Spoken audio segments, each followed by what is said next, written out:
पुण्यभूमी सासवड ही अनेक ऐतिहासिक आणि धार्मिक स्थळे असलेली पवित्र भूमी आहे. याच सासवडमध्ये संत ज्ञानेश्वरांचे कनिष्ठ बंधू संत सोपानदेव यांचे समाधीस्थळ आहे. भव्य कमानीमधून मंदिराच्या प्रांगणामध्ये प्रवेश झाल्यानंतर आपल्याला मंदिराचा भक्कम तट दिसतो.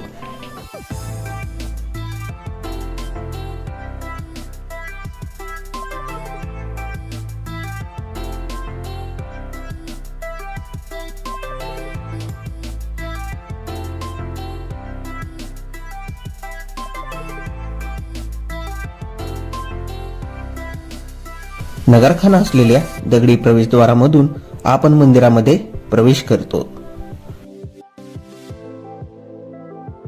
मंदिर परिसर अतिशय स्वच्छ आहे. त्यानंतर समोर असलेल्या नागेश्वर मंदिरामध्ये आपण दर्शनासाठी निघतो.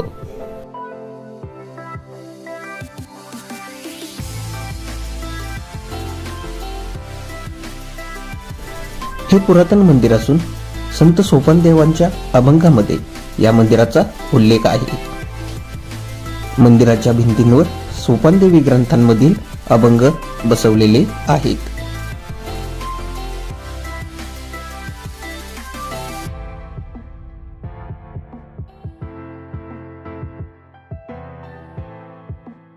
हे अतिशय पुरातन असलेले नागेश्वराचे शिवलिंग जुने आणि आधुनिक बांधकामाचा मिलाप आपल्याला येथे पाहायला मिळतो. मुख्य मंदिरामध्ये संत सोपानदेवांची पालखी ठेवलेली आहे. मुख्य मंदिराचा मंडप प्रशस्त असून तो लाकडी खांबांवर तोललेला आहे.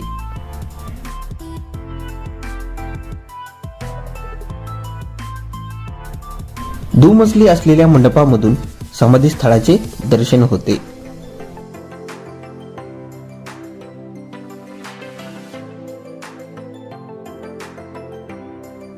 त्यानंतर आपण आतमध्ये प्रवेश करतो. आतमध्ये डाव्या बाजूस श्रीराम लक्ष्मण जानकी तर उजव्या बाजूस श्री विठ्ठल रुक्मिणीची मूर्ती स्थापित आहे. हे संत श्री सोपानदेवांचे संजीवन समाधी स्थळ.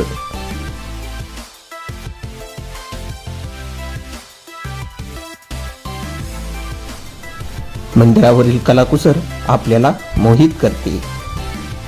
येथे डाव्या बाजूस दत्त मंदिर आहे.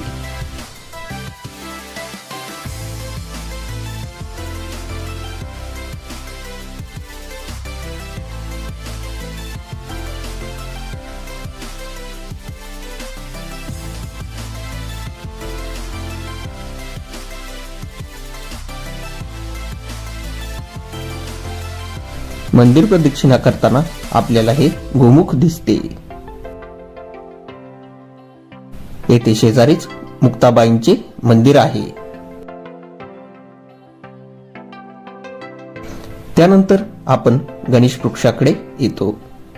या चिंचेच्या खोडावर गणेश प्रतिमा दिसतात. याच गणेश वृक्षाच्या खोडामधून इसवी सन 1297 साली संत सोपानदेवांनी समाधीस्थळी प्रवेश करून समाधी घेतली.